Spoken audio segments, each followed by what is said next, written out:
वृंदावनेश्वरी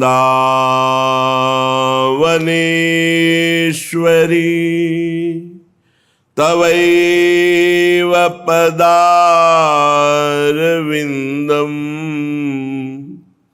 प्रेमामृतैकमकरंद रसौघपूर्णम् हृद्यर्पितं मधुपतेः स्मरतापमुग्रं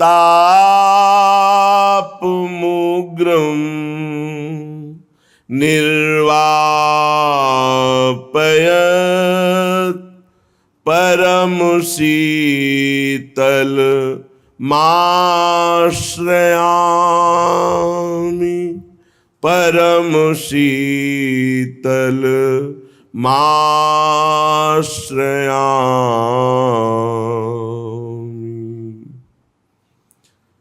लाडली मेरी प्यारी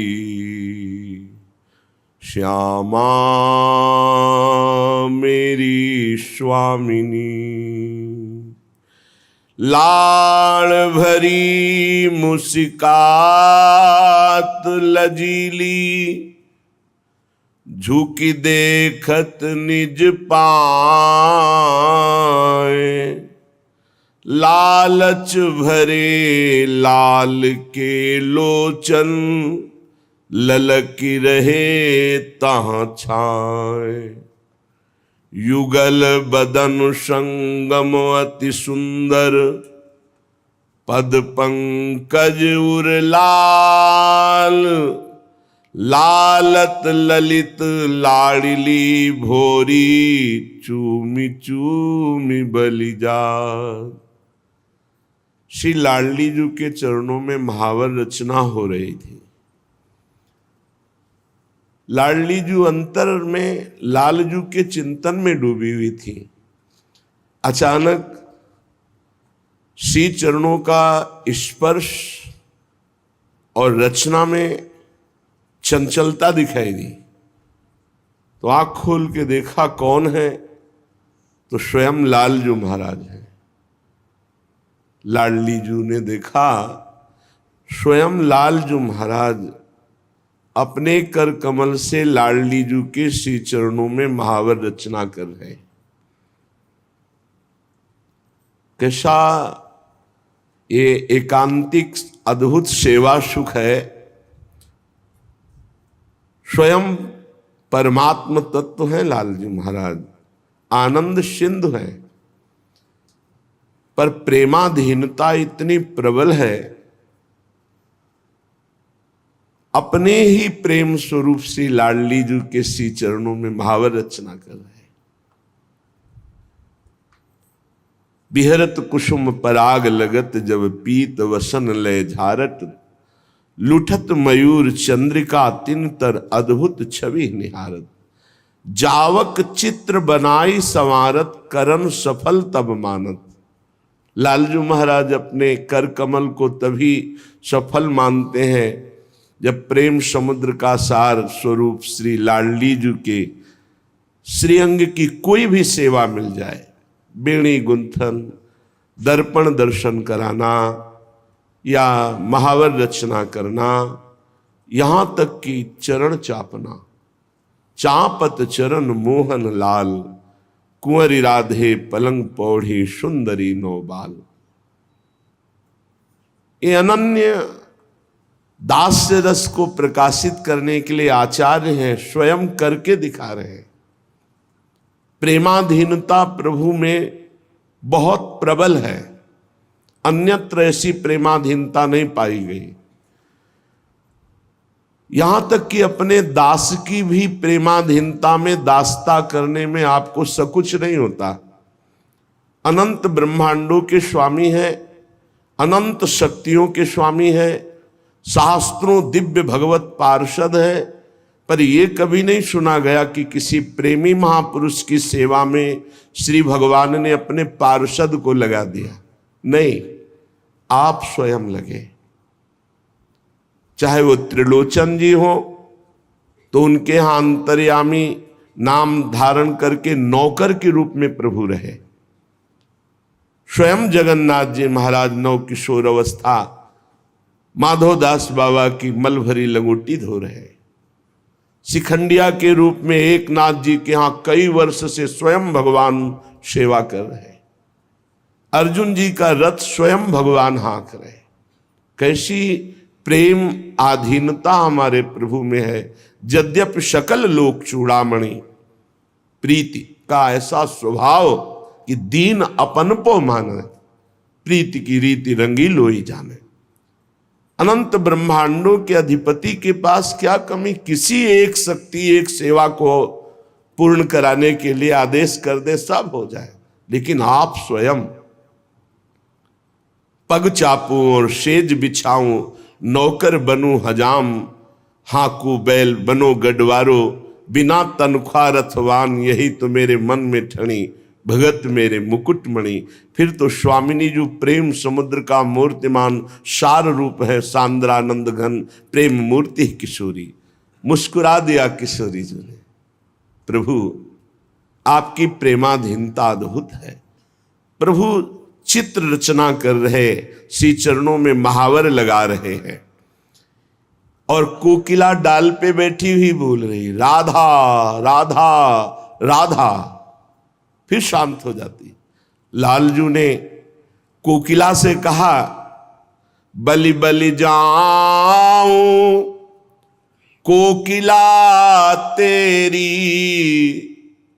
तू राधा राधा गावोरी, तू प्यारी प्यारी गावोरी, तू श्यामा श्यामा गावोरी।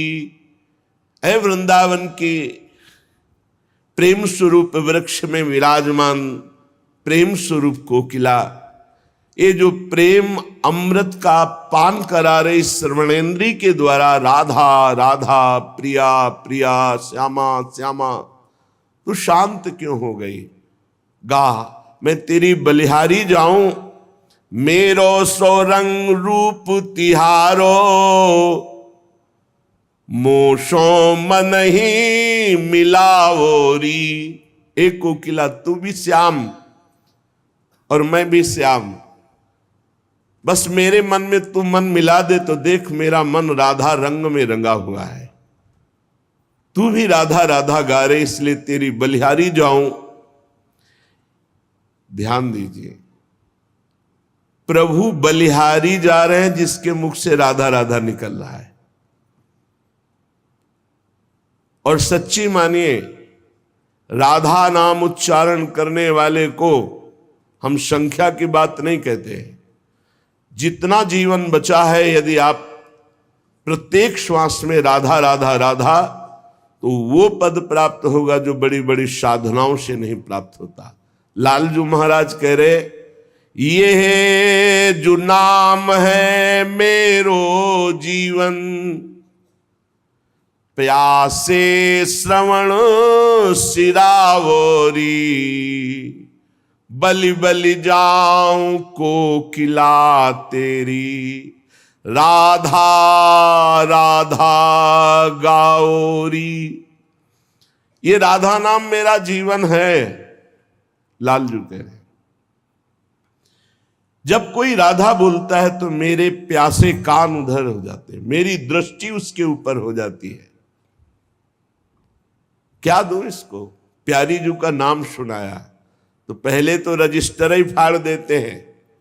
अनंत जन्मों का लेखा जोखा जो चित्रगुप्त के द्वारा है वो सब खत्म कर देते हैं।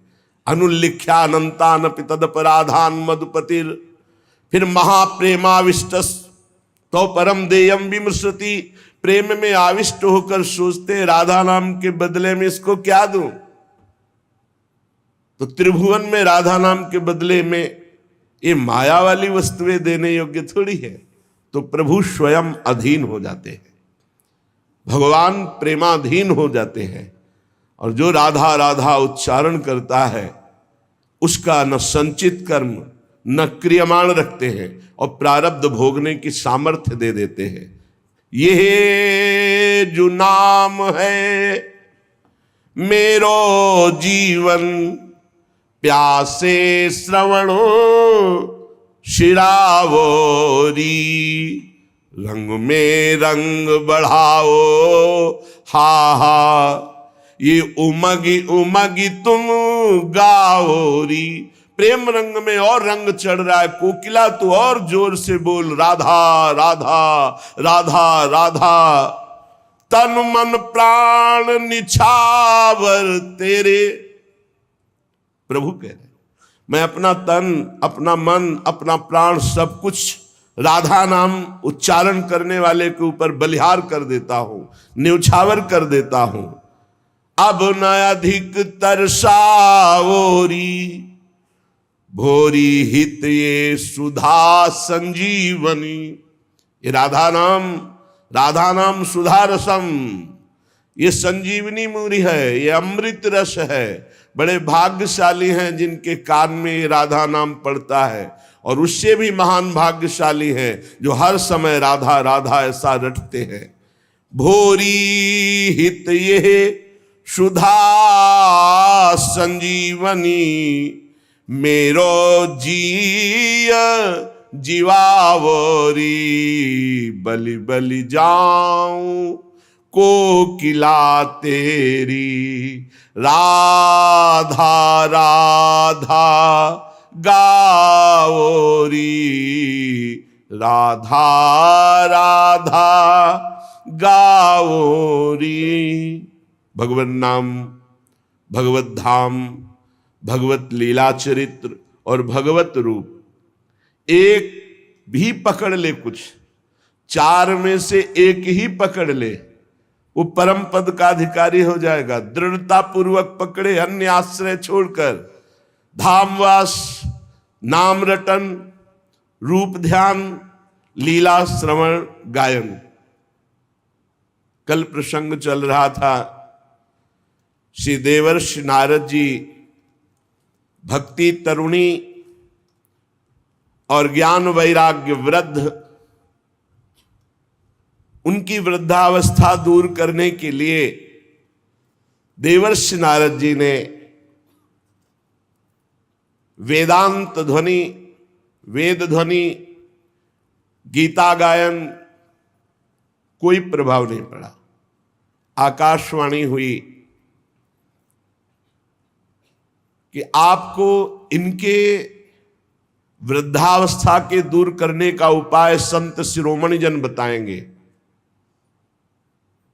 वो महान सत्कर्म का अनुष्ठान करोगे तो ये यौवन अवस्था को प्राप्त हो जाएंगे। गूढ़ आकाशवाणी, बहुत जगह संत महापुरुषों के पास देवर्षि नारद जी गए। जब बात रखी कि ज्ञान और वैराग्य की वृद्धावस्था कैसे जाए, हमने वेद ध्वनि सुनाई, वेदांत घोष किया, गीता पाठ सुनाया, तो कुछ संत जनों ने कहा कि अब तो असंभव है। जब इस पर भी ज्ञान वैराग्य नहीं जगे तो कोई और उपाय नहीं हो। आप जैसे समर्थ महात्मा और वेद वेदांत और गीता पाठ के बाद भी ज्ञान वैराग्य यौवन नहीं हुए तो कोई उपाय नहीं। लेकिन आकाशवाणी ने कहा था कि संत शिरोमणि जन वह उपाय बताएंगे। देवर्षि नारद जी खोजते ही रहे। अचानक सनकादि मिले। देवर्षि नारद जी ने मन में विचार किया कि बद्रिकाश्रम में जाकर तप करूंगा और तप के द्वारा ज्ञान वैराग्य को स्वस्थ करूंगा। पर सनकादि मिल गए, सनक सनंदन सनातन सनत कुमार जी। उन्होंने कहा आप जैसे महात्मा का चिंतातुर और खिन्न देखना जरूर कोई विशेष बात है, नहीं तो जो भगवद आश्रित है वो तो मुख प्रसन्न तन तेज विराजा। मुख में प्रसन्नता और तन में तेज, आप में खिन्नता और चिंता दिखाई दे रही। जरूर परहित की भावना से कोई विशेष कार्य में आपका चित्त उदास हुआ है।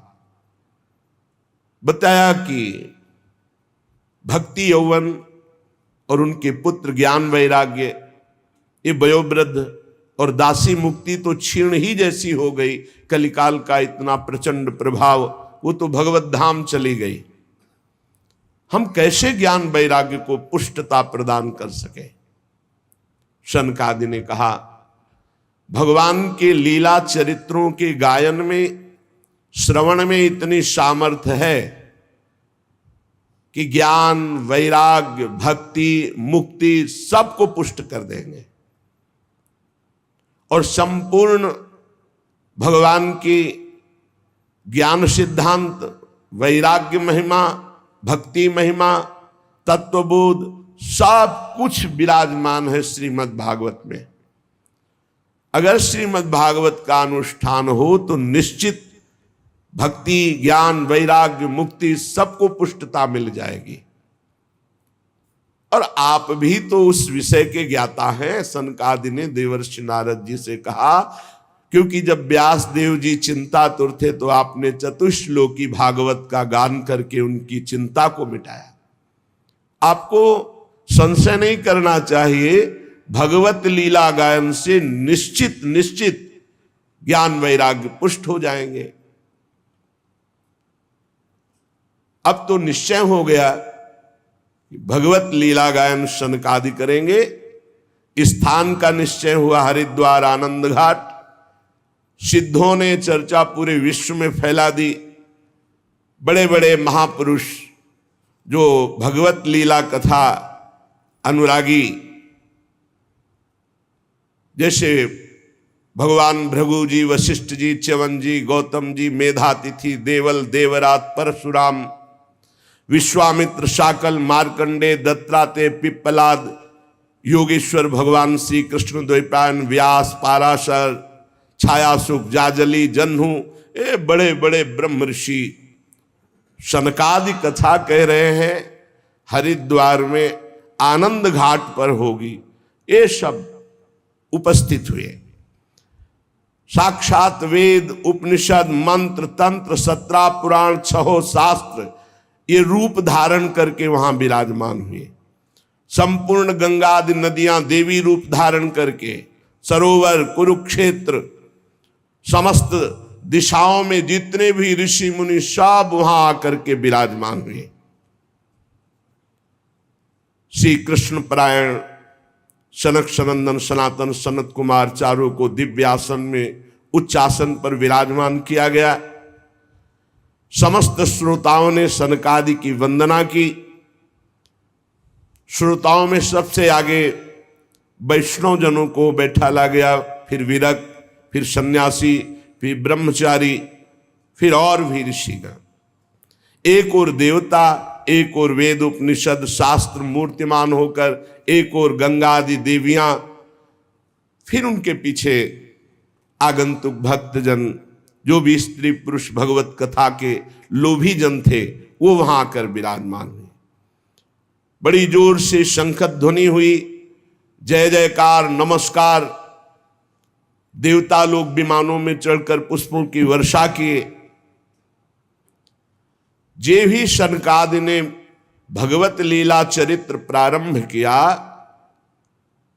ते ही सबके देखते देखते वहीं बीच में ही भक्ति, ज्ञान, वैराग्य बड़े तेजस्वी होकर के विराजमान हुए। इसमें 18,000 श्लोक हैं, 12 स्कंद हैं। परमहंस श्री सुखदेव जी इसके प्रवक्ता हैं। प्रधान श्रोता राजा परीक्षित जी हैं। जब अनंत जन्मों के पुण्यों का योग बनता है तो संसार चक्र से भटकते हुए जीव को सत्संग मिलता है, और जब वो सत्संग में भगवत चर्चा सुनता है तो निश्चित इसी जन्म में उसे भगवत प्राप्ति हो जाती है। बड़े भाग पाइब सत्संगा, बिनहि प्रयास हुई भवभंगा। बहुत से शास्त्र हैं, बहुत से पुराण हैं, बहुत से मार्ग हैं। कहां तक चलोगे? किस किस मार्ग में चलोगे? जीवन बहुत थोड़ा है, शाम तक जिए कि ना जिए कोई भरोसा नहीं। इसलिए भगवान का नाम और भगवान के लीला चरित्र, इनको पकड़ लो। गोस्वामी तुलसीदास जी ने कहा जितनी साधना है सब जीरो है, अंक है भगवान का नाम। अगर नाम नहीं है तो जीरो जीरो रखते जाओ, उसका ज्यादा कोई महत्व नहीं बनता। और अंक लिख दो 1, फिर जीरो तो 10, फिर एक जीरो तो 100, फिर एक जीरो तो 1000, फिर एक जीरो तो 10,000, हर शून्य का महत्व बढ़ता चला जाएगा। ऐसे ही अंक है नाम। नाम जप करते हुए जो साधना बने बढ़िया, और कोई साधना न बने तो चिंता की बात नहीं। नाम जप और लीला चरित्र गायन श्रवण निश्चित भगवत प्राप्ति। जिसके घर में रोज नाम कीर्तन होता है और थोड़ी ही देर सही, आधा घंटे ही सही, भगवत चर्चा होती है, भगवान की लीलाओं का गायन होता है, वो घर घर नहीं रहता, वो तीर्थ हो जाता है। उस घर के सारे पाप नष्ट हो जाते हैं। कल आपने सुना था, जो कंठी धारण किए हैं, तिलक लगाए हैं, नाम जप करता है, भगवान की चर्चा सुनता है, भगवान का शरणागत है, भूत प्रेत पिशाच राक्षस यमदूत कोई भी उसे नहीं सता सकता है। इतनी सामर्थ्य शरणागति पे है, भगवत चिन्हों को धारण करने से है। हजारों अश्वमेध यज्ञ, सैकड़ों वाजपेयी यज्ञ, इनका फल एक तरफ, और जो पूरी की पूरी श्रीमद् भागवत 18,000 श्लोक सुन ले, तो उस श्रीमद् भागवत के फल की श्रवण की समानता ये हजारों अश्वमेध और सैकड़ों वाजपेयी यज्ञ नहीं कर सकते हैं। क्यों? क्योंकि भागवत सुनने वाला सीधे भगवत धाम जाएगा, और यज्ञ भोक्ता स्वर्ग को भोगने के बाद फिर यही मृत्यु लोक में आएगा।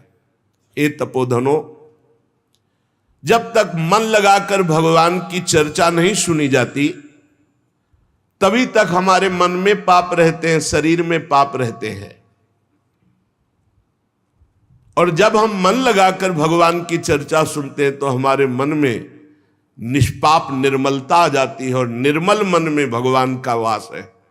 निर्मल मन जन सो मोहि पावा, मोहि कपट छल छिद्र न भावा। गंगा जी स्नान करने से वाह्य पवित्रता फिर धीरे धीरे मानसिक पवित्रता की तरफ गति होती है। लेकिन यदि भगवत लीला चरित्र सुना जाए तो वाह्य और आंतरिक दोनों पवित्रता हो जाती है।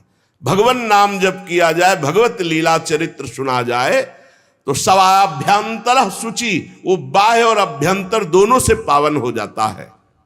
इसलिए श्री कृष्ण लीला कथा अमृत की समानता न गंगा, न गया, न काशी, न पुष्कर, न प्रयाग कोई नहीं कर सकता।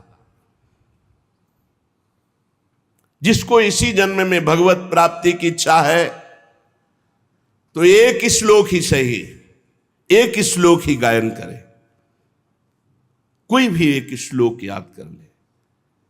ये श्रीमद् भागवत का ही श्लोक है। कृष्णाय वासुदेवाय हरये परमात्मने प्रणत क्लेश नाशाय गोविंदाय नमो नमः।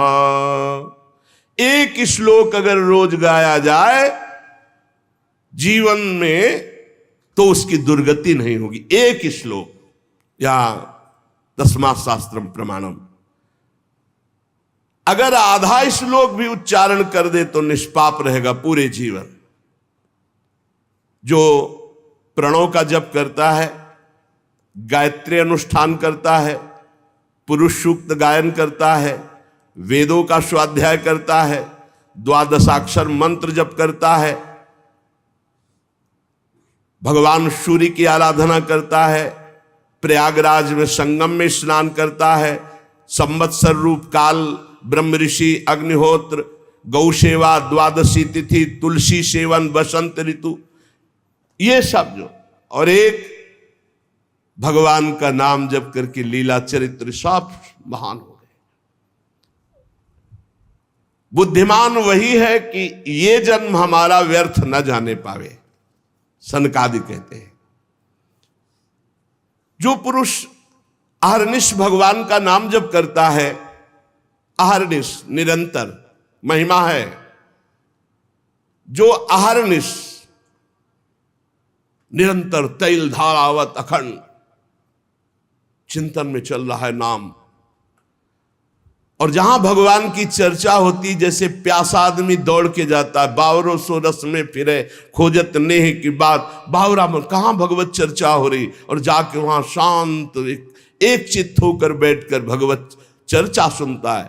तो कह रहे जन्म कोटि कृतम पापम नश्यते नात्र संशया, करोड़ों जन्मों के पाप उसके नष्ट हो जाते, इसमें कोई संशय ना करे। जो नित्य भगवान की लीला कथा सुनता है, नित्य भगवान का नाम जप करता है, श्री तुलसी जी को जल चढ़ाता है, वैष्णव जनों की सेवा करता है, उसको परम पद दुर्लभ नहीं है, सुलभ है। जो पुरुष पधारने जा रहा हो, शरीर पूरा हो रहा हो, उस समय नाम कीर्तन, उस समय भगवान के लीला चरित्रों के 2-4 अध्याय गान कर दे, निश्चित वो भगवान के धाम को जाएगा, निश्चित। ये करना चाहिए। अपना कोई परिचय हो या ना हो, किसी का शरीर छूट रहा है तो नाम कीर्तन शुरू कर दो। अगर आपको आता है तो संस्कृत या हिंदी से भगवान के पावन चरित्र जो गाए गए हैं, 2-4 अध्याय रास पंचाध्यायी के भगवत लीला के सुना दो, अवश्य अवश्य उसे भगवत प्राप्ति हो जाएगी। इस सनक सनंदन सनातन सनत कुमार जी कह रहे हैं। जो धनी मानी जन है, यदि वे स्वर्ण का सिंहासन बनाकर उसमें श्रीमद् भागवत ग्रंथ विराजमान करके किसी वैष्णव को दान कर दे, तो उन्हें भगवान का सायुज्य मोक्ष प्राप्त होता है, सायुज्य पदवी प्राप्त होती है। जिस दुष्ट ने अपनी सारी आयु में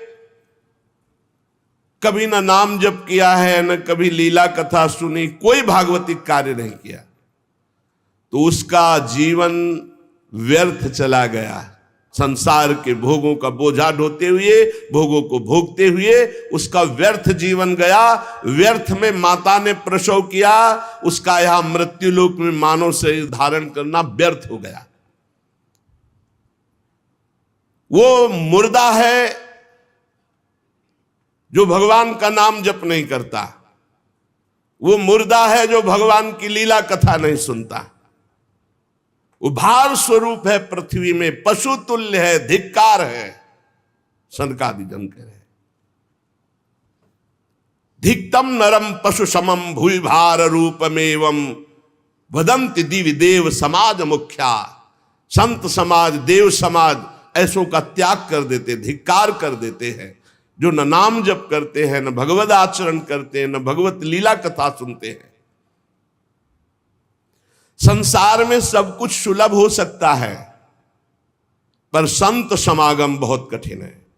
संत समागम, भगवत प्रेमी महात्मा का मिलना, महत्संगस्तु सुदुर्लभ हो। करोड़ों जन्मों के जब पुण्य एकत्रित होते हैं, तब भगवत प्रेमी महात्मा का सानिध्य और उनके श्रीमुख से सिद्धांत और भगवत चर्चा सुनने को मिलती है। नारद जी, आप बड़े ही महान योग निधि महात्मा है, क्योंकि आपने जगत कल्याण के लिए ज्ञान वैराग्य को पुष्ट करने के लिए प्रयत्न किया। भगवत मार्ग में भगवत लीला कथा श्रवण रसास्वादन करने के लिए झूठ बोलना त्यागना आवश्यक है। अगर झूठ बोलेगा तो भगवत लीला कथा का स्वाद नहीं मिलेगा। कम से कम अब लो नशानी अब ना नशे हो, अब तक हुआ, अब तो सही बोलना शुरू कर दें। क्या भय है? झूठ क्यों बोलते हैं? बड़ा मन मलिन कर देता है झूठ, और लोग बड़ी सफाई से झूठ बोलते हैं। कभी चूक से झूठ हो जाए तो हो जाए, तो उसे क्षमा किया जाता है। जानबूझकर 100 का 100% झूठ। दूसरा, व्यभिचार। झूठ बोलना और व्यभिचार करने वाला, चाहे वो कथा कहे या कथा सुने, उसे स्वाद नहीं आएगा। इसलिए सनकादि कह रहे सत्य भाषण और ब्रह्मचर्य पालन, इससे बहुत जल्दी कथा का लाभ मिलता है। असत्य भाषण बोलने वाला व्यभिचार दोषी चाहे कथा कहे चाहे कथा सुने, उसे लाभ नहीं मिलेगा। कलयुग में बहुत कठिन है बहुत समय तक सत्य भाषण का नियम लेकर और ब्रह्मचर्य का नियम लेकर निर्वाह करना। इसलिए महापुरुषों ने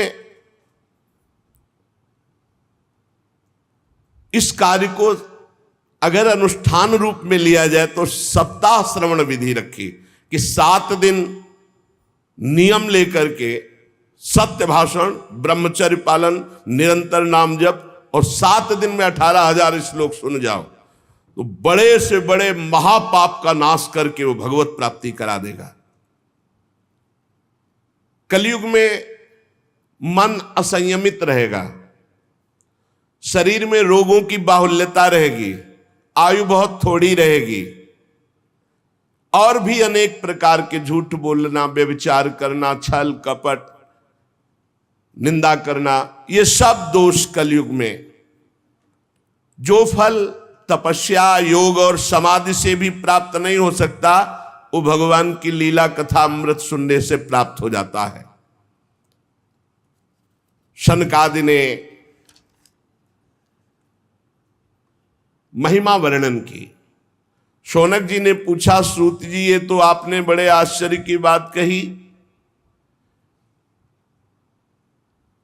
इस श्रीमद् भागवत में ब्रह्मा जी के भी आदि कारण प्रभु श्री हरि का निरूपण किया गया है, परंतु ये मोक्ष की प्राप्ति में ज्ञानादि सभी साधनों से बढ़कर के है, ऐसा सनकादि जी ने कहा। सूत जी ने कहा, शौनक जी इसका एक गुप्त रहस्य है। जब भगवान श्री कृष्ण इस धराधाम को छोड़कर अपने परम धाम को जाने लगे तब उनके मुखारविंद से एकादश स्कंद का ज्ञानोपदेश सुनकर के उद्धव जी ने पूछा। उद्धव जी ने कहा, गोविंद अब तो मुझे दिखाई दे रहा है कि आप अपना कार्य पूर्ण करके परम धाम को पधारना चाहते हैं। मुझे मेरी चिंता नहीं है, मैं तो आपके जूठन के प्रभाव से, नाम जप के प्रभाव से, आपके उपदेश के प्रभाव से परम पद की चिंता नहीं करता। एक चिंता मेरे हृदय में है, घोर कलिकाल आपके जाते ही आ जाएगा, अपना प्रभाव दिखा देगा। इसमें दुष्टों की बाहुल्यता होगी, संतों का संसर्ग मिलना बड़ा कठिन हो जाएगा। यहां जो मिलेंगे भी तो छल कपट और उग्र प्रकृति के, इसलिए पृथ्वी बड़ी दूषित हो जाएगी। कमल नयन, आप जा रहे हैं, फिर यहां कल्याण कैसे होगा, सबका मंगल कैसे होगा? साधुओं पर आपका बहुत प्रेम है, इसलिए हमारी प्रार्थना है कि यहां से आप मत जाइए। भगवान आपका ही एक निराकार रूप है, आप ही चिदानंद रूप है, आपने हम भक्तों के लिए रूप धारण किया, इसलिए आप मत जाइए। आपके जाते ही कलयुग इतना तांडव फैला देगा, सब पापाचरण में रत होने लगेंगे। इसलिए प्रभु हम मेरी प्रार्थना पर विचार कीजिए। प्रभास क्षेत्र में उद्धव जी के वचन सुनकर भगवान ने उद्धव जी की बात पर विचार किया और भगवान अंतर्ध्यान हुए और श्रीमद् भागवत में विराजमान हो गए। भागवत में देखते देखते उद्धव जी के श्रीमद् भागवत के अक्षरों में प्रवेश कर गए और आवाज हुई कि आज से श्रीमद् भागवत को मेरा साक्षात वांग्मय स्वरूप समझो। मैं अपनी संपूर्ण ज्ञान वैराग भक्ति शक्तियों के साथ श्रीमद् भागवत के अक्षरों में विराजमान हूं। इसलिए ये श्रीमद् भागवत साक्षात कृष्णमयी है, कृष्ण मूर्ति है। जो भागवत का दर्शन करेगा, भागवत को सुनेगा, उसके समस्त पाप नष्ट हो जाएंगे और निश्चित वो भगवत प्राप्ति करेगा। कलयुग में तो अन्य साधनों को बहुत बुरी तरह मलिनता में भर दिया कलयुग ने। इस कलिकाल में कोई ऐसा धर्म नहीं बचा जिसे कलयुग ने ग्रस्त ना लिया हो, और कोई ऐसा मनुष्य नहीं बचा जो दुख, दरिद्रता, दुर्भाग्य, चिंता, शोक इनमें डूब न रहा हो। दुख, दरिद्रता, दुर्भाग्य, चिंता, शोक डूब न रहा हो। कोई ऐसा नहीं दिखाई दे रहा जो काम क्रोध पर विजय प्राप्त कर सके। तो इस भगवान की माया से पीछा छुड़ाना बड़ा कठिन है। इसीलिए भगवान अपनी संपूर्ण शक्ति के साथ श्रीमद् भागवत में विराजमान हो गए। जो भगवान की चर्चा सुनेगा निश्चित माया मुक्त हो जाएगा। सूत जी कहते, शौनक जी, जिस समय सनकादि मुनीश्वर इस प्रकार भगवत चर्चा की महिमा बखान रहे थे, उसी समय तरुणावस्था को प्राप्त ज्ञान और वैराग्य और भक्ति ही श्रुतौ तौ तरुणौ गृहीत्वा प्रेमैक रूपा सहसा विरासीत। श्री कृष्ण गोविंद हरे मुरारे नाथेति नामानि मुहुर्वदन्ति। सभा के बीच में ज्ञान, भक्ति, वैराग्य प्रकट हो गए और जोर जोर से गाने लगे। अपने लोग भी 2-4 बार गाते हैं। ओ श्री कृष्ण गोविंद हरे मुरारे, हे नाथ नारायण वासुदेव।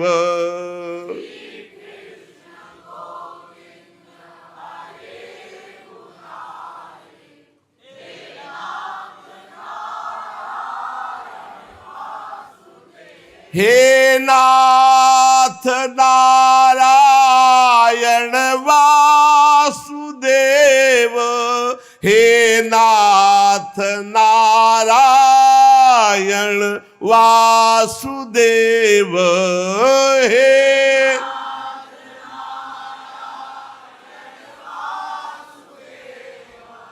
हे नाथ नारायण सुदेव।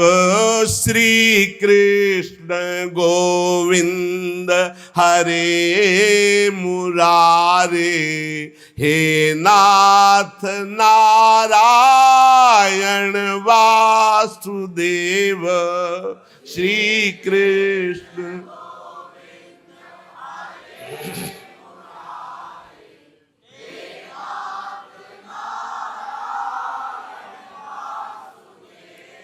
सभी सभासदों ने देखा परम सुंदरी दिव्य तेजोमयी प्रेम लक्षणा भक्ति भागवत के अर्थों का आभूषण पहने हुए।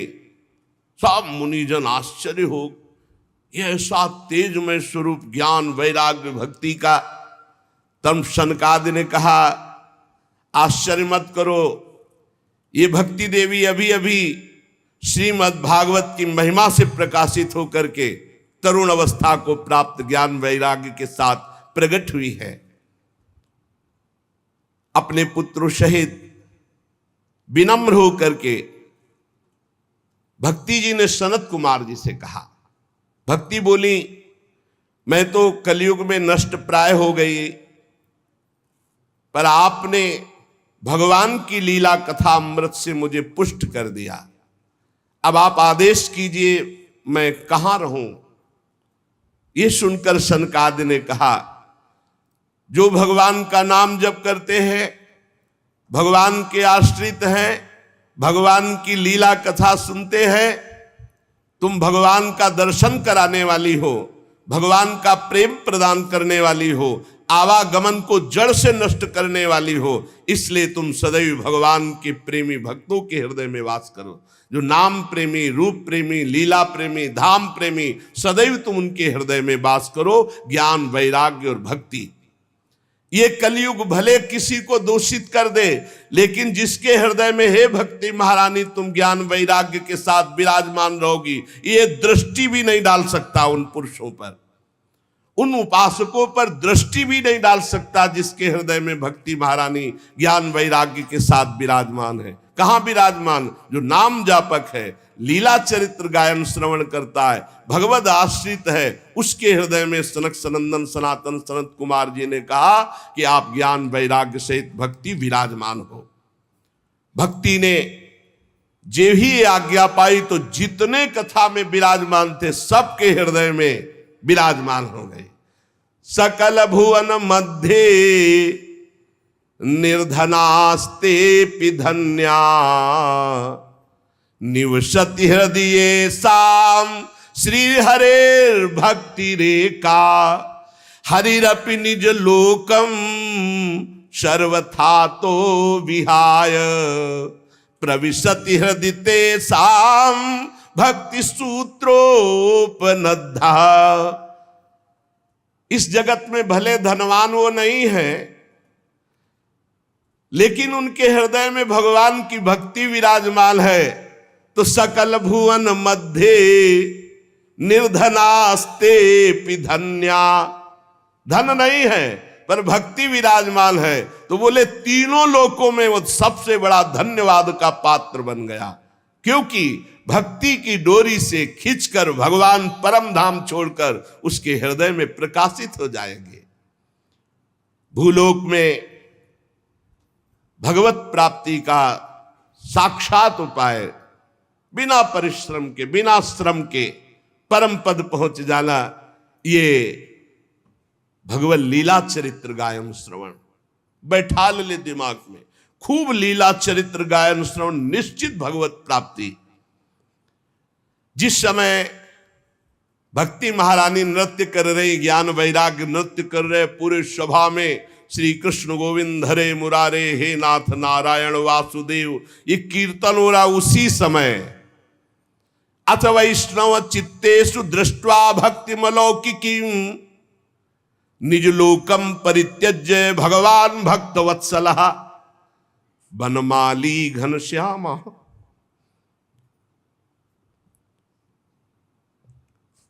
पीतवासा मनोहरः कांची कलाप रुचिरो लसन मुकुट कुंडलः त्रिभंग ललितश्चारु कौस्तुभेन विराजितः कोटि मनमथ लावण्यो हरिचंदन चर्चितः परमानंद चिन्मूर्ति मधुरो मुरलीधरः आविवेश सुभक्तानां हृदयान्यमलानि च। उसी समय देखा कि सबके बीच में सी चरणों तक लटकती हुई बनमाला, सिर पर मोर मुकुट, कानों में कुंडल, ललित त्रिभंगी, अधरों पर वर्षी, नेत्रों में करुणा, वक्षा स्थल में कौस्तुभ मणि, श्रीअंगों में हरिचंदन चर्चित। क्या सुंदर रूप, मानो करोड़ कामदेवों की रूप माधुरी को छीन लिया गया हो। परमानंद चिन्मूर्ति,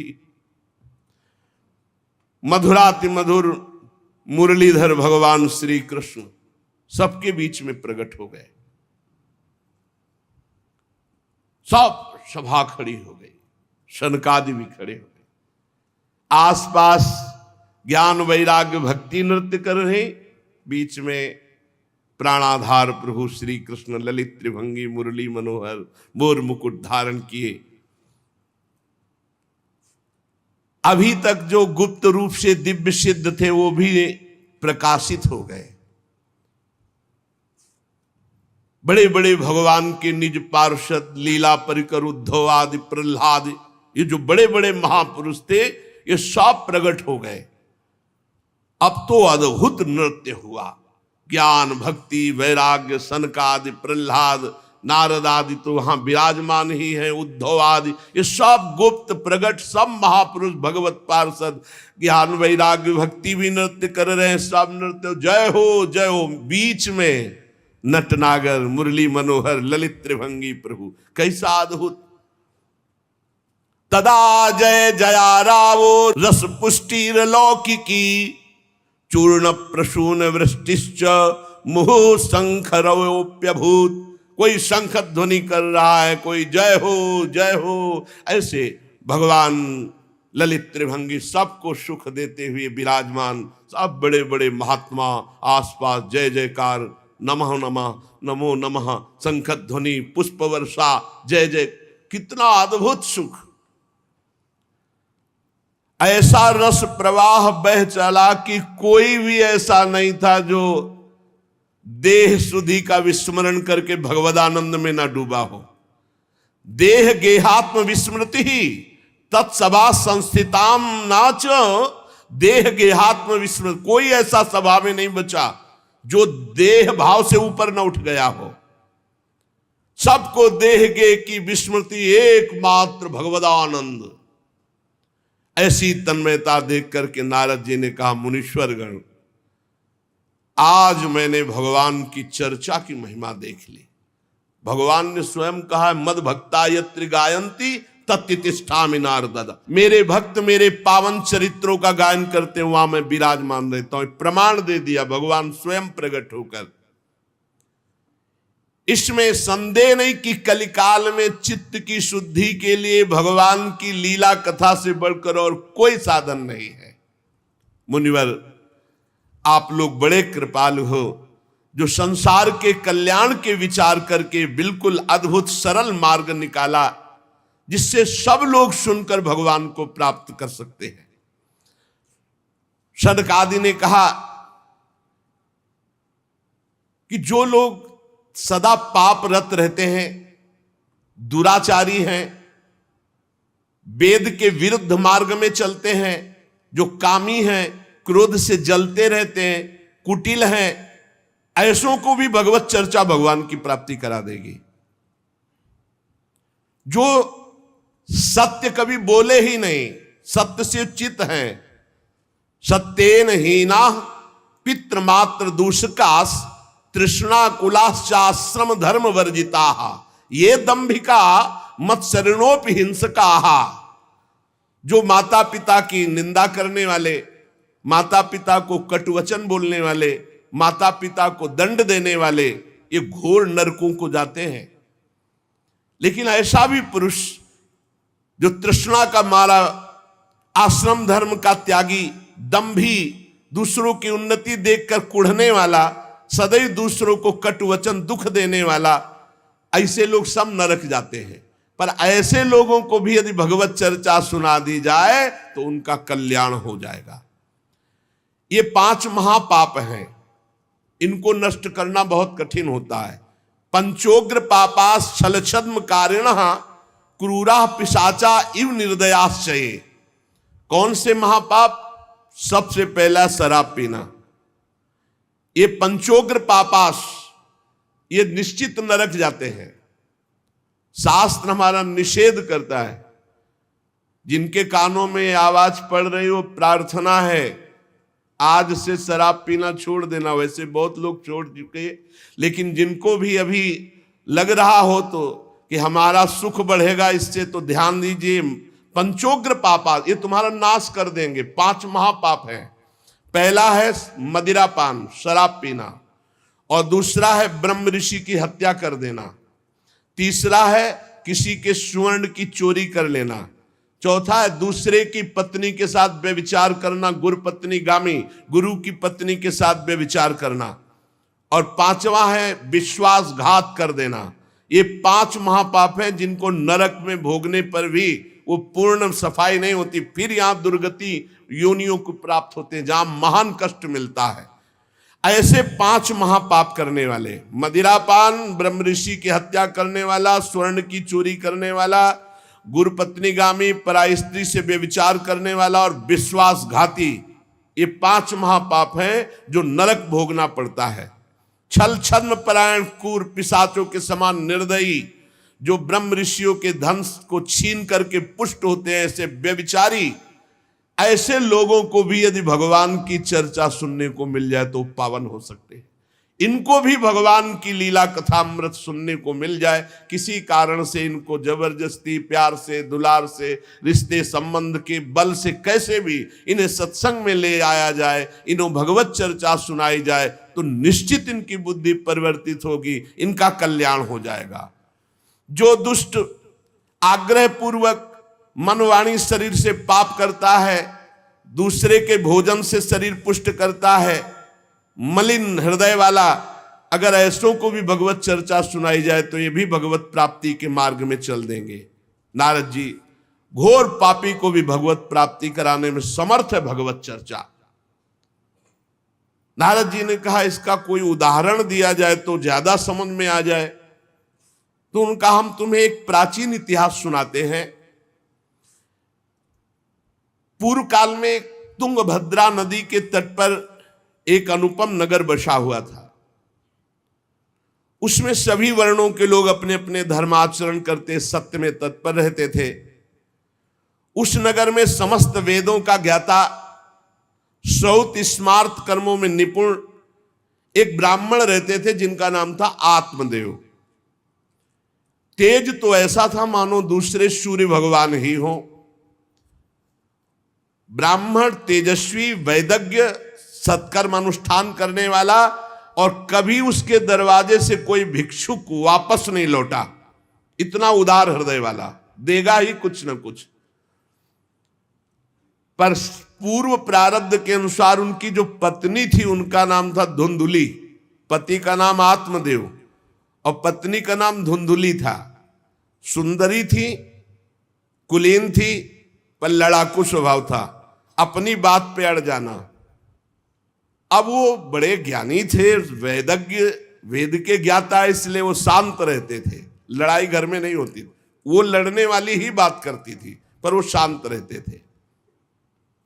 जब घर में नहीं होती तो पड़ोसी से जाके भिड़ना, जरा जरा से कारण में।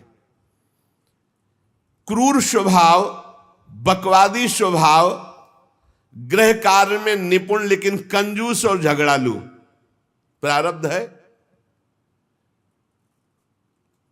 भोग विलास की कमी नहीं थी, खूब संपत्ति थी, घर बढ़िया सुंदर, परंतु सुख नहीं था। क्योंकि जब आत्मदेव घर में आते तो बस उपद्रव, लड़ाई झगड़ा, सब बड़ा नरक समझो। जिसकी घर में अशांति हो, झगड़ा होता हो, बड़ा नरक है। चैन से नमक रोटी खाए, प्यार से जीवे तो गृहस्थी धन्य। और खूब बढ़िया सब व्यवस्थाएं हैं, पर कलह, अशांति, मन नहीं मिल रहा एक दूसरे, ये बहुत धीरे धीरे अवस्था डल गई। कोई संतान ही नहीं हुई। बड़े बड़े पुण्य कर्म किए, खूब दान पुण्य किया, लेकिन संतान नहीं हुई। अब वो ब्राह्मण बड़े चिंतातुर हुए आत्मदेव की, जिसके संतान न हो तो फिर उसको पिंडदान कौन करेगा। गृहस्थी में विचार होता, कुल परंपरागत चलाने वाला तो कोई होना चाहिए। अब वो बड़े चिंतातुर हुए, हर उपाय करके हार गए थे। तो एक दिन उनके मन में आया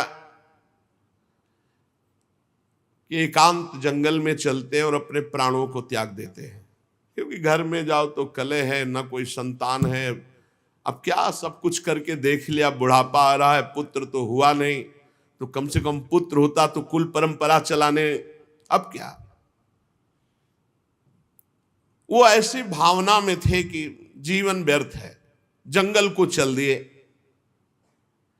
उधर एक सरोवर में प्यास बुझाने के लिए एक महान संत आ रहे थे। जब कोई धर्मात्मा पुरुष दुखी होता है तो भगवान अव्यक्त रूप से संतों से मिला देते हैं। वो सन्यासी महात्मा थे। ब्राह्मण देखा कि वो जब जल पी चुके तो जाके साष्टांग दंडवत किया, शास्त्रों का ज्ञान था, हाथ जोड़कर खड़े हो गए। तो कथम रोदसी विप्रत्वम काते चिंता बलियसी वदत्वम सब्बत सत्वरम मह्यम स्वस्य दुखस्य कारणम। ये लंबी लंबी सांसें खींच रहे हो, उदास खड़े हो, दुखी दिखाई दे रहे हो। देखने से तो लगता है कि तुम ब्राह्मण हो, क्योंकि तेजस्वी हो, क्या चिंता है तुम्हारी जो तुम जल्दी जल्दी श्वासें खींच रहे हो लंबी और दुख प्रकट कर रहे हो। ब्राह्मण ने कहा महाराज आखिरी उपाय आप हैं। वैसे तो मैं बताऊं अपने जीवन से निराश हो चुका हूं, आपको देखा तो आशा बन गई।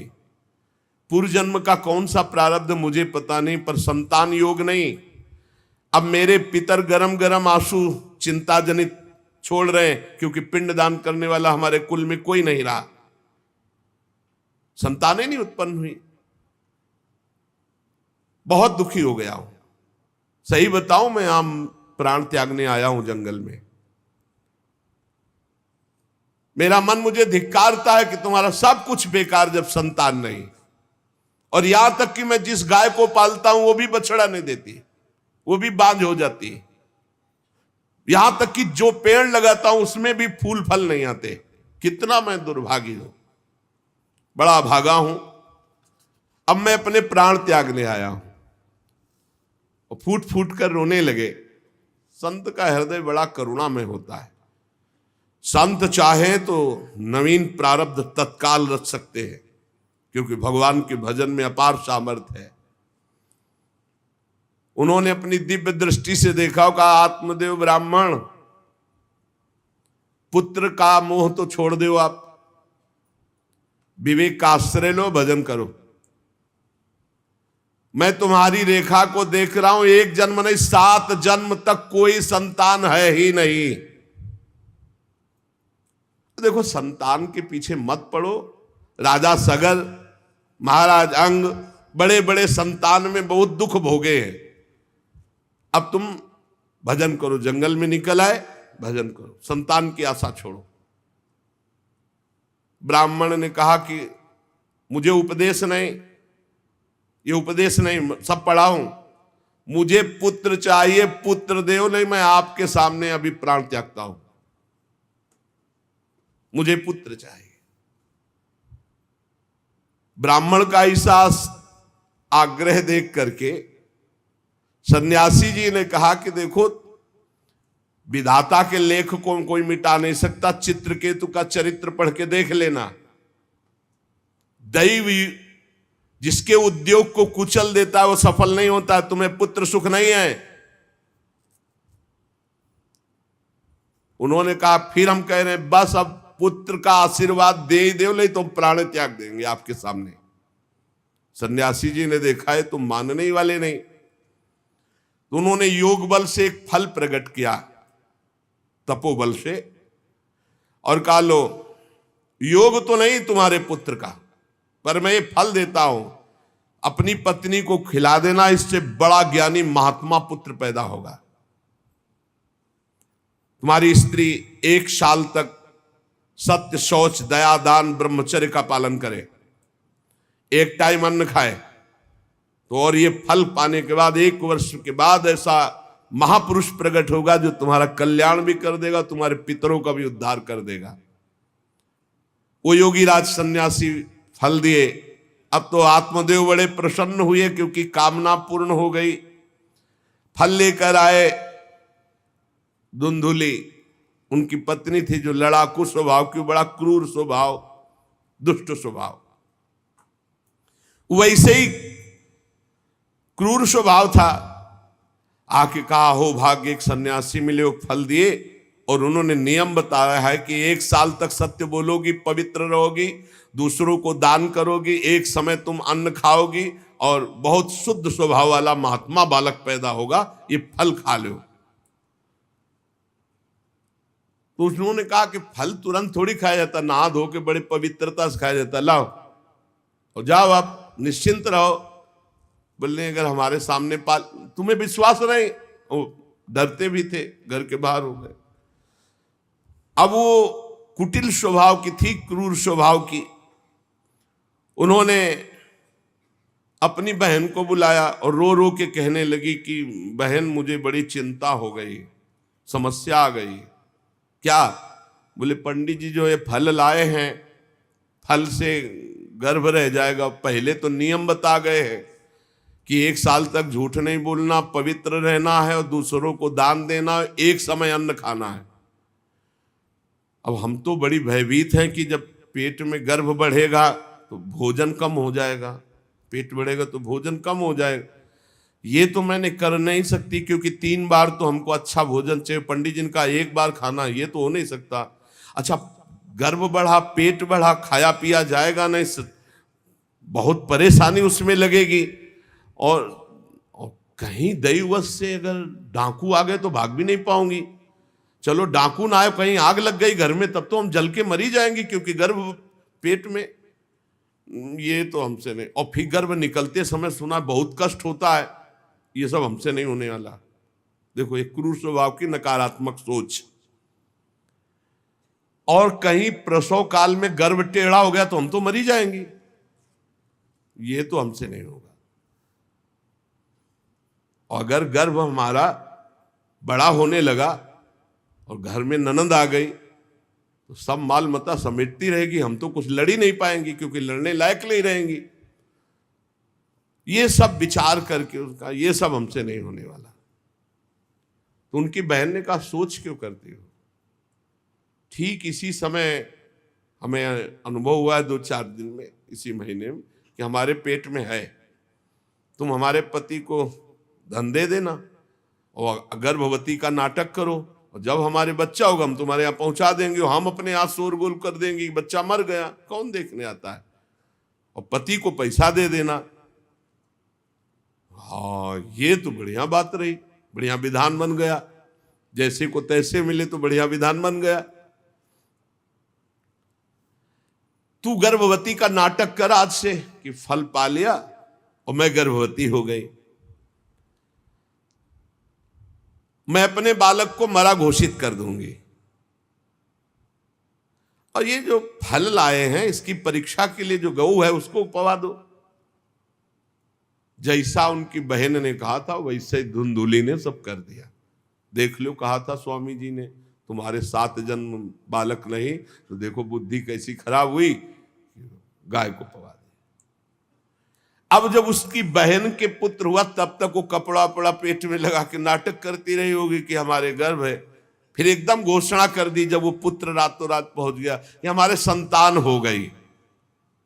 उसके पिता को अच्छा धन दे दिया, वो धुंधुली को ला करके बहन का बेटा दे दिया। आत्मदेव तो बहुत आनंद हो गए, जानी न जाए नारी गति भाई, उनको क्या पता कि घर में क्या रहस्य हुआ।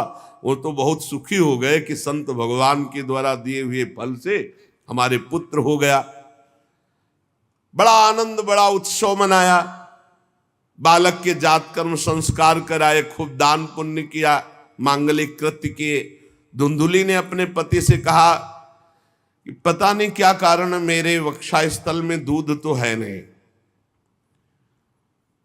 और अभी नया बालक है, बिना मां के दूध के जीवित नहीं रहेगा, तो हमारी बहन के बालक हुआ था पधार गया है, उसको बुला ले क्या? अरे उन्होंने कहा बिल्कुल बुलाओ, हम और पैसे देंगे, स्वागत करेंगे, हमारा बच्चा पुष्ट होना चाहिए। बहुत बुद्धि लगाते हैं क्रूर स्वभाव के लोग, कैसा एकदम फिट कर लिया विधान। अब उसको बुला लिया बालक का पालन पोषण करने के लिए पैसे के बाद, और वो असली मां तो वही है ही है। पुत्र की रक्षा के लिए जो जो कहा आत्मदेव ने वो सब स्वीकार कर लिया। 3 महीने इस बालक के व्यतीत होने के बाद, उन्होंने कहा था 1 साल बाद होगा, 3 महीने व्यतीत होने के बाद गौ के बच्चा हुआ मनुष्याकार, केवल कान गौ के, पूरा मनुष्याकार, सर्वांग सुंदर, दिव्य तेजों में स्वर्ण की सी कांति, क्योंकि वो योगी के तप का।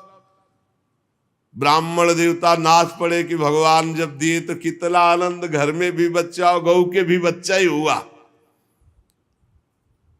खूब संस्कार करके मंगलदान, बड़े प्रसन्न हैं। सब लोग कहते हैं आत्मदेव का देखो कैसा भाग्य बदला कि घर में भी पुत्र हुआ, गौ के भी पुत्र हुआ, बछड़ा नहीं, केवल कान भर। कैसे आश्चर्य की बात, दिव्य बालक उत्पन्न हुआ। पर इस गुप्त रहस्य का किसी को पता नहीं।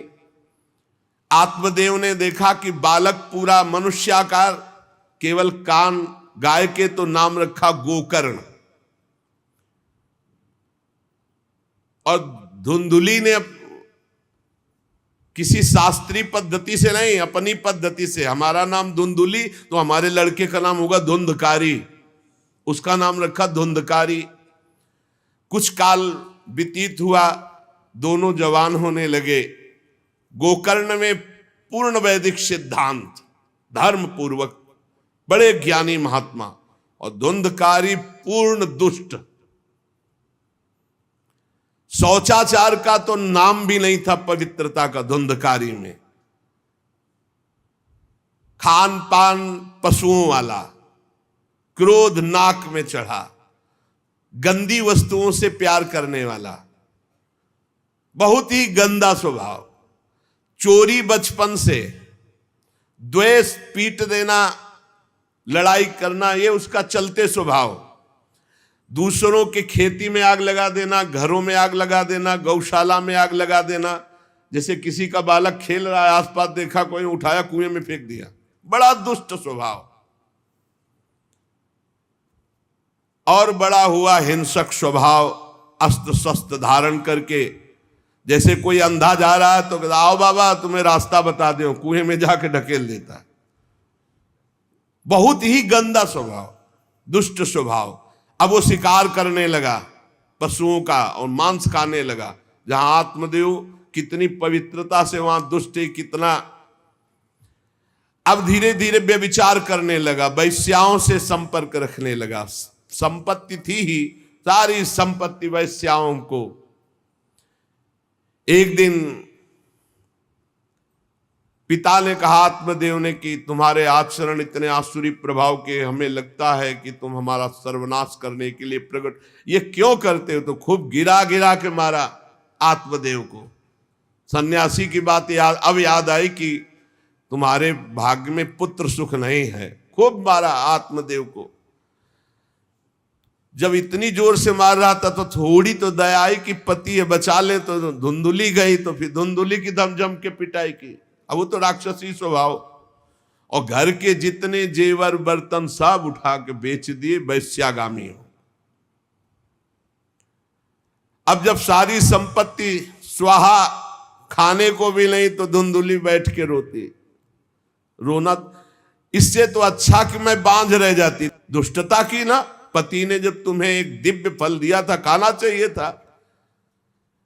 मैं कहां जाऊं, कौन मेरा सहयोग करे?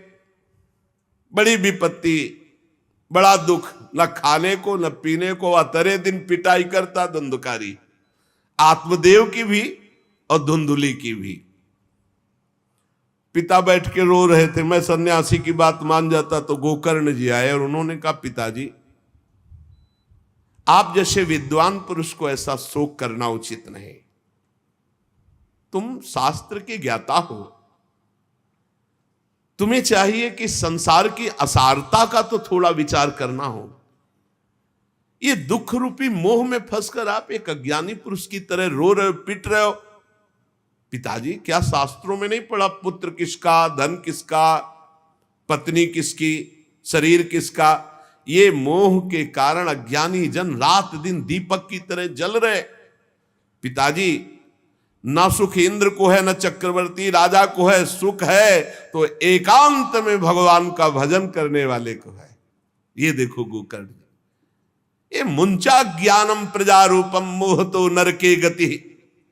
ये नरक जाने वाली बात, पुत्र के मोह में फंस करके आप छोड़ो इसे, आपका शरीर नष्ट हो जाएगा। इसलिए मेरी प्रार्थना मानो, आज से निकलो घर से और वन में जाओ, भगवान का चिंतन करते हुए जीवन व्यतीत करो।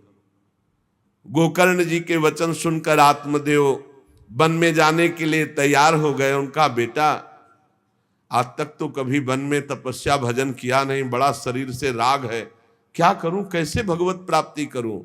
तो देहे स्थिमान रुधिरे भिमतिम त्यजत्वम जाया सुतादिषु सदा ममतां विमुंच पश्यानिशं जगदिदं क्षणभंगनिष्ठं वैराग्य राग रसिको भव भक्ति निष्ठा धर्मं भजस्व सततं त्यज लोक धर्मान सेवस्व साधु पुरुषान जहि काम तृष्णाम अन्यस्य दोष गुण चिंतन मासु मुक्त्वा सेवा कथा रसमहो नितराम पिबत्वम।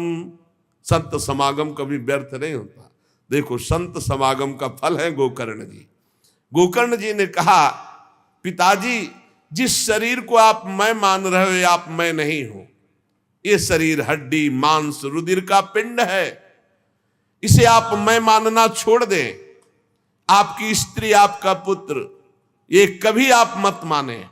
ये आपके नहीं थे, न पहले और न बाद में, बीच में भास रहे कि आपके हैं। ये संसार रात दिन नाश को प्राप्त हो रहा है, क्षण भंगुर है।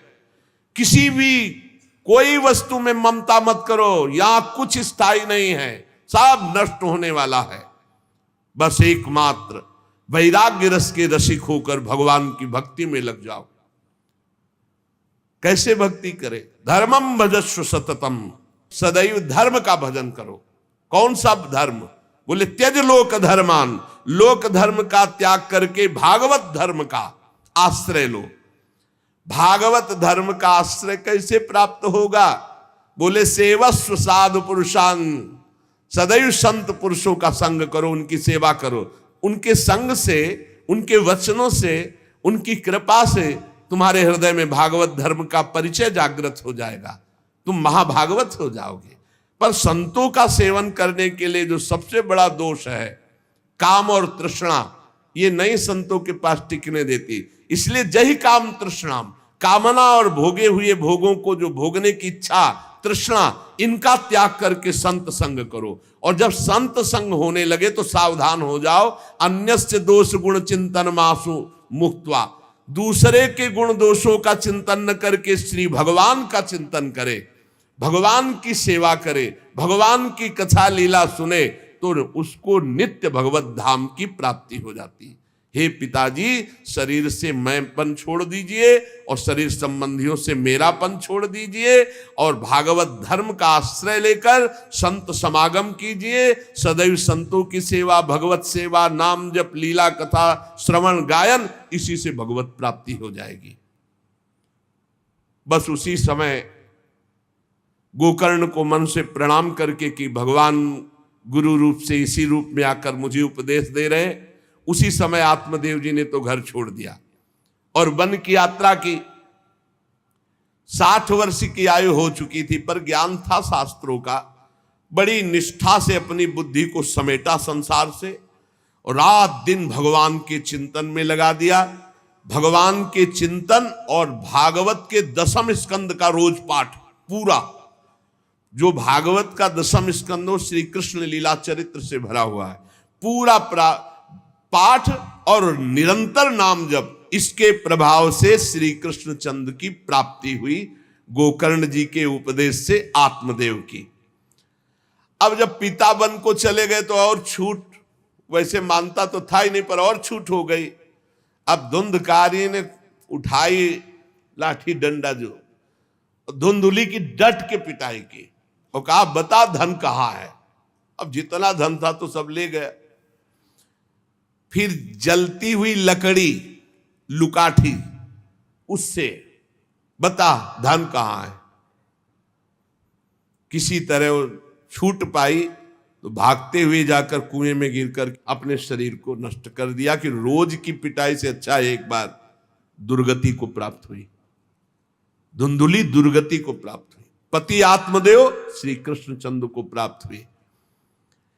योगनिष्ठ गोकर्ण जी ने जब देखा कि धुंधकारी का आतंक बढ़ रहा है तो उन्होंने छोड़ दिया। जो ज्ञानी पुरुष होते प्रपंच नहीं स्वीकार करते, उनको कोई सुख दुख इससे नहीं, उदासीन भाव से तीर्थ यात्रा को निकल गए। धुंधकारी ने 5 वैश्याओं को अपने संग में रखा, सब नौजवान वैश्याएं।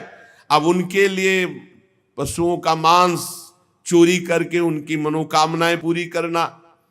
बुद्धि भ्रष्ट थी, आचरण भ्रष्ट थे, क्रूर कर्मा। एक दिन उन वैश्याओं ने कहा कि हमको तो हार नहीं पहनाया आज तक, कामना होती है। अब 5 को हार लाने के लिए तो बहुत रुपया चाहिए, मौत की भी उसको कोई भय नहीं रह गई थी। वो जिसको देखता काट करके, जो मिलता धन एकत्रित करके 5 के लिए सुंदर आभूषण हार। अब हिंसा में उतरा जो, तो उसके लिए क्या। स्त्रियों ने सोचा कि नित्य नवीन चोरी करता है, आज हमने हार के लिए कहा तो 5 के लिए व्यवस्था कर दिया, पकड़ा जाएगा। जब ये पकड़ा जाएगा तो राजा इसे फांसी देंगे, तो हमको भी 5 को फांसी मिलेगी। मरना तो है ही है ना इसे। 5 ने विचार किया, मरना तो है ही, राजा फांसी देगा तो हम ही फांसी दे देती, तो कम से कम हम तो बच जाएंगी। बुरे कर्म का बुरा ही परिणाम होता है, कुछ भी कोई कर ले। धुंधुली कुएं में शरीर त्याग करके दुर्गति को प्राप्त हुई।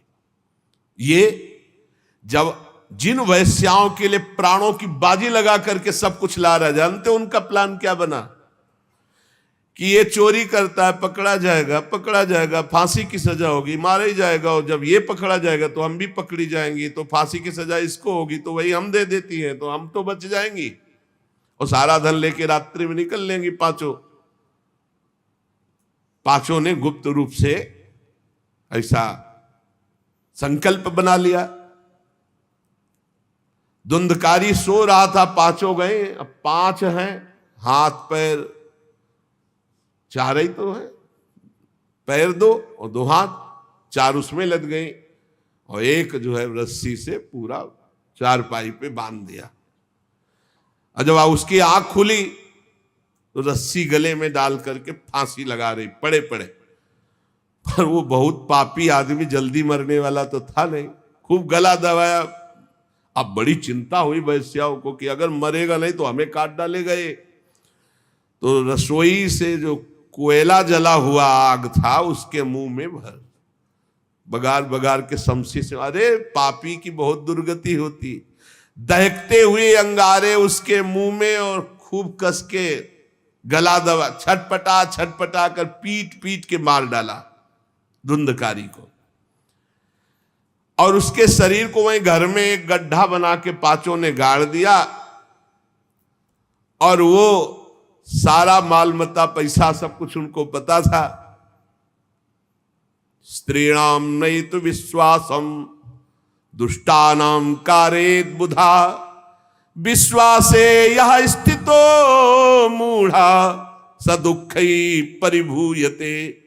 शास्त्र कहता है जो व्यभिचारिणी दुष्ट स्वभाव वाली, जो केवल अर्थ पर दृष्टि रख करके धर्म का त्याग करने वाली है, स्त्रीणाम नैतु विश्वासम दुष्टानाम कारेत बुधा। ऐसे दुष्ट आचरण, चाहे स्त्री चाहे पुरुष, ऐसे दुष्ट आचरण वाले को कभी विश्वास में नहीं, विश्वास पात्र नहीं बनाना चाहिए।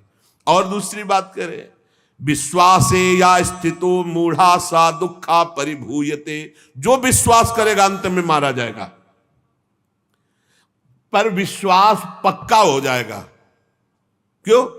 सुधामयम बचो, अमृतमय वचन, विश्वास हो जाएगा।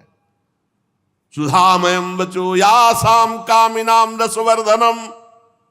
हृदय में काम रसवर्धन, हृदयम क्षुरधाराभाम प्रिय को नाम योषिताम। बहुत सावधान। उन दुष्ट स्त्रियों ने बहुत तरह से मार मार करके धुंधकारी, मुंह में अंगारा, गले में रस्सी, मार डंडों से मार मार के मार डाला। बहुत बुरी तरह मारा धुंधकारी को। अब जब दिन में निकलना चाह तो लोग, आज धुंधकारी नहीं देखा, बोले प्रीतम किसी कार्य से बाहर गए हैं, और असर लगाकर 5 माल मत्ता लेके भाग गए। बहुत सावधान। संहृत्य वित्तम तायाता कुलटा बहुभर्तिका, धुंधकारी बभूवाथ महान प्रेतः कुकर्मतः। जो कई पुरुषों से सहवास करती हैं या कई स्त्रियों से जो सहवास करता है, ऐसा अपवित्र हो जाता है कि उसके छूने मात्र से पुण्य नष्ट हो जाते हैं। फिर तो उनके संग से ही रह रहा था, उसे वैश्या उसे ही कहते हैं। उन वैश्याओं के संग से सारे सुकृत नष्ट हो चुके थे, महान पाप का स्वरूप हो गया था और वो सब भाग चुकी थी। तो धुंधकारी को भयंकर प्रेत योनि की प्राप्ति हुई, प्रेत योनि, भयंकर प्रेत योनि। अब वो बवंडर रूप, जो चक्रवात जैसे बवंडर देखते हो ना, वो रूप धारण करके दसों दिशाओं में भटकता। और प्रेत को स्वयं से पानी पीने के लिए कोई सुविधा नहीं, ऐसा नहीं नदी के किनारे रह रहा तो पानी पी लेगा, वो किसी को पकड़ेगा तब उसके द्वारा जो उसको पानी पिलाया जाएगा वो उसको मिलेगा। ऐसे पानी नहीं पी सकता, ना कुछ खा सकता है, ना कहीं विश्राम कर सकता है। वो बस हा दई चिल्लाता हुआ रोता हुआ भटकता है। प्रेत योनि बड़ी भयानक होती है। जब तीर्थ यात्रा करके गोकर्ण जी लौटे तो सुना कि धुंधकारी का लापता और मार डाला गया। तब उन्होंने फिर गया गए और वहां पिंडदान किया धुंधकारी के लिए भी। बड़े महात्मा थे गोकर्ण, श्राद्ध किया और काफी तीर्थों में मंत्रानुष्ठान किया कि इसका कल्याण हो जाए। ये सब करके लौट आए अपने पिता आत्मदेव के घर में। रात्रि में कोई देख ना पावे इसलिए सीधे अपने घर में गए और शयन किया। और वहीं गड़ा था धुंधकारी, प्रेत आत्मा बन के वो मड़रा रहा था। वही प्रेत आत्मा ऐसे को नहीं छूती जो भगवान का भजन करते। देखो अब जे धुंधकारी ने देखा कि गोकर्ण आए हैं तो उसको तसल्ली हुई कि महात्मा हमारा कल्याण कर देगा। और वो प्रकट हुआ, भेड़ा बना। धुंधकारी पहले भेड़ बना बड़ा, और ऐसे गोकर्ण जी ने देखा कि दरवाजा तो बंद था, भेड़ कहां से आ सकता है। तुरंत भैंसा बन गया, तुरंत इंद्र रूप धारण कर लिया, भयावा प्रिय, ऐसे कई रूप बदल तब उन्होंने कहा ये विपरीत अवस्था, इसका मतलब ये प्रेत है। क्योंकि ऐसी विपरीत निंदनी और बंदनी दोनों रूप धारण कर रहा है, दुर्गति को प्राप्त हुआ प्रेत आत्मा है। वो डरने वाले तो थे नहीं, ज्ञानी महात्मा थे। गोकर्ण ने कहा कस्तो मुग्र तरो रात्रौ कुतो या तो दशामिमाम किंवा प्रेता पिशाचो वा राक्षसो शीत संसन। कौन है तू? प्रेत है, पिशाच है, राक्षस है, क्या है ये? क्या नाटक कर रहा है? कभी भेड़ बनता है, कभी भैंसा बनता है, कभी इंद्र बनता है, कभी ये रूप। कौन है तू? ये अधोगति को प्राप्त कैसे हुआ तू? गोकर्ण जी डरे नहीं। अगर सच्चा महात्मा न हो तब तो भयभीत हो जाए। गोकर्ण जी सच्चे महात्मा है। अब वो चिल्ला चिल्ला के केवल रो रहा, एक शब्द भी नहीं बोल पा रहा। तो गोकर्ण जी समझ गए अधिक पाप होने के कारण ये बोल नहीं सकता। तब अंजलि में जल लिया और कई मंत्रों का जाप किया और फिर उसके ऊपर फेंका। जे भी फेंका तब बोल पाया, भैया मैं आपका भाई धुंधकारी हूं, बचा लो, मेरी भारी दुर्गति हो गई। मैं तुम्हारा भाई हूं, मैं धुंधकारी हूं। अब मुझे बहुत कष्ट हो रहा, पश्चाताप हो रहा, मैंने सब कुछ नष्ट कर दिया, धर्म भ्रष्ट पापाचारी। अब मेरी बड़ी दुर्गति है। उन उल्टा वैश्याओं ने मुझे तड़पा तड़पा करके मारा है। मैं कुछ कर नहीं सकता इस समय। ऐसा थोड़ी कि प्रेत है जिसको चाहे पटक दे, ऐसा नहीं है, ऐसा विधान नहीं। पहले वैश्याओं को मारता जाके, मैं कुछ कर नहीं सकता। प्रेत योनि में पड़कर दुर्दशा भोग रहा हूं। अब दैववश केवल वायु से जीवित हूं, बहुत प्यासा हूं, भूखा हूं, पर नहीं खा सकता, नहीं पी सकता। आप दया समुद्र भैया मेरा उद्धार करो।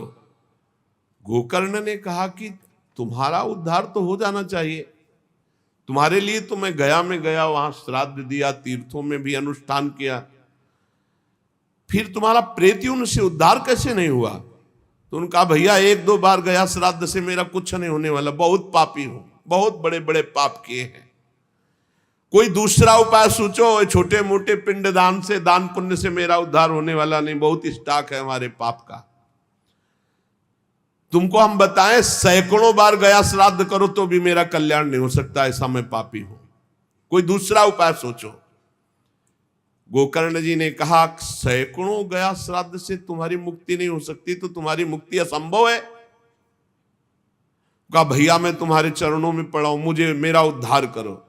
तो कहा ठीक है, तुम अभी इस घर से निकलो, कहीं और रहो, हम जब तुम्हें बुलाएं तब आ जाना, जाओ हटाओ, हमारे इस घर से हटो। हटा दिया उनको। गोकर्ण जी की आज्ञा पाकर धुंधकारी बाहर भटक रहा है। रात भर विचार किया कि इसका कल्याण कैसे होगा, जब सैकड़ों गया श्राद्ध से कह रहा उद्धार नहीं होगा। अब जब प्रातः काल हुआ, दरवाजा खुला तो बहुत से विज्ञजन आकर के गोकर्ण जी से मिले। गोकर्ण ने सबसे सलाह की कि क्या हो सकता है, ऐसे ऐसे स्त्रियों ने उनको मारा और वो प्रेत योनि को प्राप्त हुए। जो लोग विद्वान थे, योगनिष्ठ थे, वेदज्ञ थे, उन्होंने कई शास्त्र पाठ आदि की बातें बताई, सबने, पर सही उत्तर नहीं मिला। गोकर्ण जी महान तपस्वी थे। गोकर्ण जी ने प्रातःकाल स्नान करके अर्घ दे रहे थे, बोले औरों से क्या पूछना, सीधे सूर्य भगवान से पूछे। मंत्र का उच्चारण करते हुए सूर्य भगवान को स्थगित कर दिया, रोक दिया। बहुत बड़ी मंत्रों में तथा सर्वै सूर्य वाक्यम तन्मुक्तो स्थापितम परम गोकर्णा स्तंभनम चक्रे सूर्य वेगस्य वै, तथा सूर्य की गति को रोक दिया। और तुभ्यम नमो जगत साक्षिन ब्रूहि में मुक्ति हेतुकम। अब हम किससे पूछे, आप ही बताओ। हे जगत साक्षी भगवान सूर्य, धुंधकारी का उद्धार कैसे हो सकता है? आप कृपा करके बताइए कि धुंधकारी की मुक्ति कैसे हो सकती। गोकर्ण की प्रार्थना सुनकर भगवान सूर्यदेव ने कहा, श्रीमद् भागवत महापुराण नियम पूर्वक सुनाओ, निश्चित उसकी मुक्ति हो जाएगी। सप्ताह पारायण 7 दिन में पूरी भागवत श्लोक सहित। सूर्य भगवान की आज्ञा सबने सुनी, गोकर्ण जी ने भी सुनी। बहुत सरल उपाय। गोकर्ण जी ने निश्चय किया, मैं स्वयं सुनाऊंगा और उसका उद्धार करूंगा। अब तो कथा का समय निश्चित किया। बहुत से लोग कथा सुनने के लिए वहां पहुंचे। जब सुना कि भगवान की कथा सब पापों का नाश कर देती है, तो बहुत से लोग, पापी पुण्यात्मा जो भी, सबको बैठने की उचित व्यवस्था की गई। एक 7 गांठ का बांस जो सीधा था, आवाहन किया धुंधकारी का और कहा इस पे बैठ जा, तू भी कथा सुन। तो सीधे 7 गांठ के बांस पर धुंधकारी जाकर के बैठ गया, छिद्र में वायु रूप होकर, क्योंकि बाहर कहीं स्थित नहीं रह सकता, चलायमान तो बैठना है। गोकर्ण जी ने एक वैष्णव को मुख्य श्रोता बनाया और प्रथम स्कंद से स्पष्ट स्वर में कथा सुनानी प्रारंभ की, श्लोक और अर्थ। सायंकाल को विश्राम दिया तो एक बड़ी विचित्र बात हुई। सभासदों के देखते देखते एक बांस में तड़ तड़ की आवाज हुई, एक गांठ फट गई। दूसरे दिन कथा हुई, दूसरी गांठ, तीसरे दिन तीसरी गांठ, 7 दिनों में 7 गांठें फाड़ करके धुंधकारी परम पवित्र दिव्य रूप, भगवत पार्षद रूप धारण करके प्रकट हो गया। धुंधकारी का श्याम वर्ण पीतांबर धारण के, तुलसी की माला, सिर पर मनोहर मुकुट, कानों में कमनी कुंडल, सामने आकर गोकर्ण को प्रणाम किया और कहा, भाई अब मैं भगवत पार्षद बन गया, प्रेत योनि से मुक्त। 7 दिन में भयंकर पापात्मा धुंधकारी श्री भगवान की चर्चा सुनने के कारण भगवत स्वरूप हो गया। ओहो, कितना प्रेत पीड़ा मैं सह रहा था, एकमात्र श्री कृष्णचंद्र जी की लीला कथा सुनने मात्र से मैं भगवत स्वरूप हो गया हूं। भैया मैं कैसे आपका उपकार करूं? मैं निंदनीय से निंदनीय पाप कर्म करने वाला कैसा उज्जवल स्वरूप प्राप्त कर लिया। भला मोह पूर्वक लालन पालन करने वाले शरीर को जो हष्ट पुष्ट करते हैं, उन्होंने भगवान का नाम जप नहीं किया, चर्चा नहीं सुनी, तो जीवन किस काम का? इसके पोषण के लिए पाप कर्म कर रहे हो। और वृद्धावस्था आने वाली परिणाम में दुख, रोगों का दुख, भोगों की कामना का दुख, क्या क्या दुख, इसकी क्या गति होगी? गाड़ दिया जाएगा या जला दिया जाएगा। ऐसे मनुष्य शरीर को प्राप्त करके भगवत प्राप्ति नहीं की तो जीवन व्यर्थ चला गया। अरे जो अन्न प्रातः काल पकाया जाता है दूसरे दिन सड़ जाता है, उसी अन्न से इस शरीर का पोषण होता है, 6 घंटे में मल बना के निकाल देता है। ये शरीर कहीं अविनाशी है क्या? नाशवान शरीर है। जो लोग भगवान की कथा से वंचित है, भगवान का नाम जप नहीं करते, वो बुदबुदे जीवों में मच्छरों के समान जीवन उनका है। जन्मे मरे किस काम के? भला देखो, जिस बांस में मैं बैठा था तो बांस की गांठ फट गई, क्या भगवान की कथा सुनने पर चित्त की गांठ नहीं नष्ट हो जाएगी? जड़ चेतन की ग्रंथ। इसलिए धन्य है वो जो भगवान की कथा सुनने में अपना समय व्यतीत करते हैं।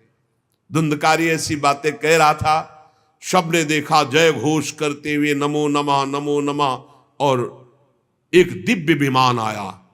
भगवान वैकुंठ नाथ के पार्षद, मंडलाकार तेजो में विमान, और सबके देखते देखते कहा धुंधकारी आओ, और वो दिव्य पार्षद रूप विमान पे चढ़ा।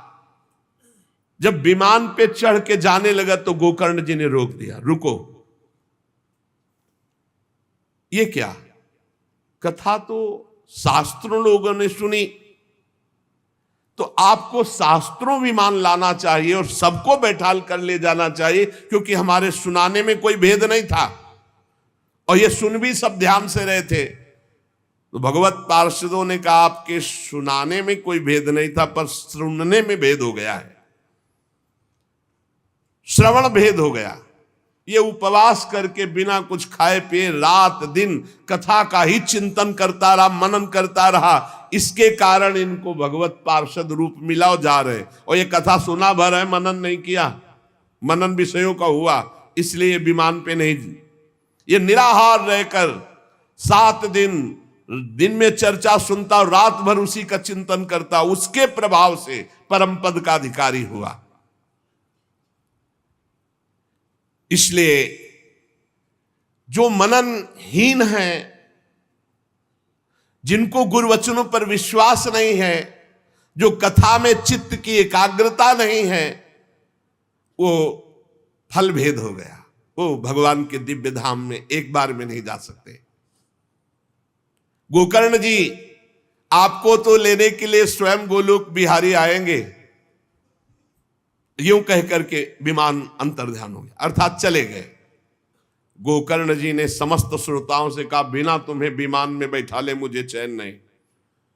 सावन के महीना में हम फिर अनुष्ठान करेंगे, सब लोग कथा सुनो और सच्चे नियम से रहो, उसका मनन करो। ऐसा ही किया, सब लोग उपवास करके अल्पाहार करके कथा सुने, और जे ही 7 दिन में कथा की समाप्ति हुई तो भगवान के बहुत से पार्षद विमान लेकर आए, और जितने कथा सुनने वाले थे सबको परम धाम ले गए। और भगवान ने गोकर्ण जी को स्वयं गोलोक बिहारी हृदय से लगाया। जे भी हृदय से लगाते हुए गोकर्ण भगवत स्वरूप हो गए। वही किरीट श्यामवर पीतांबर धारण किए हुए, कुंडल आदि से विभूषित। यहां तक कहते हैं कि उस कथा में सुनने में जो कुत्ते भी बैठे थे, वो भी गोकर्ण जी की दृष्टि पड़ने पर विमान पर बैठकर भगवत धाम को गए।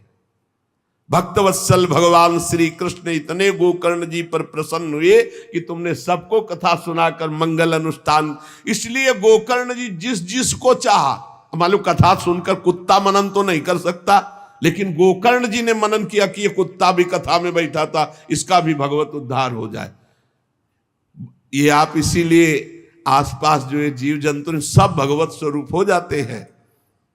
बड़े बड़े सिद्धों को जो गति नहीं मिलती, भगवान की लीला कथा सुनने से, गोकर्ण जी के प्रभाव से धुंधकारी सहित समस्त श्रोताओं को भगवत धाम की प्राप्ति हुई। शेष चर्चा आगे। श्री राधा वल्लभ लाल की जय।